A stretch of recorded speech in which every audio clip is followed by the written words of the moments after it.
Okay, I didn't lie, but I realized that once my daughter gets home, I can't really talk as much, and so it's 3:16 right now. And a couple things I wanted to say because they were from the 15-minute video that disappeared is during the breath work, I tried to like really let my body. I wanted to yell, but I didn't feel comfortable doing that. But what I did do is I kicked my feet really hard, like almost like, if you're under the water and you're doing like the frog kick. I did that and I was like punching the air too, but like my eyes were closed. And so it was like I was like traveling through the past, quote unquote, and like meeting these, really, you know, things, but I was fighting back for the first time. So that was really good. And it obviously expelled a lot of energy too. So instead of feeling like I'm trapped here, being trapped is definitely one of my biggest like triggers, is like, because I used to be like trapped. So when I feel trapped, I don't like it. And so I was like, I can kick, I can punch, I can fight. So that was really good.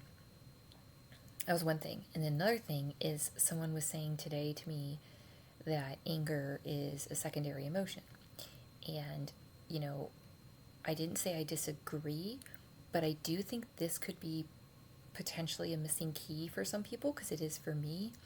That when you think of the stages of the nervous system, if you're in a freeze state, so if you were feeling helpless, powerless, trapped, so you can't move, you can't do anything about it. Well, so then when you realize what that comes from, the energy transforms into anger, which is activating. So that's actually that's actually higher up on the scale.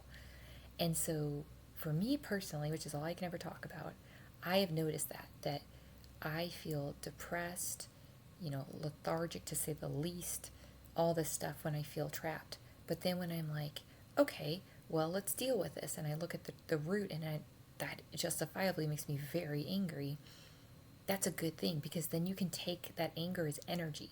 So now the energy has transformed from being just stagnant to activated. Now, obviously, you're responsible for your behavior, so it doesn't mean then you can go and, you know, use the anger in an inappropriate way. But you can then take that anger, argue with the thing that's trying to tell you you can't do something that you want to do, and use that to fuel so that you actually take that action. So I don't know if I agree that always anger is a secondary emotion. I think sometimes it's the way out, because especially if you've just been so victimized and you've been so held down, you need to feel that rage, you need to feel that anger, so you say, this is not okay, I'm taking a stand, and you do something about it. So I just wanted to share that too. But yeah, it was like I said, it was a massive day, but it's time very well spent and energy very well spent. And when I like kicked and punched, obviously that wore me out, but that's a good thing, because it's me fighting the fight basically and saying, you are not going to hold me down anymore. I'm breaking out of this. And so yeah, I just want to share that. Okay, love you guys.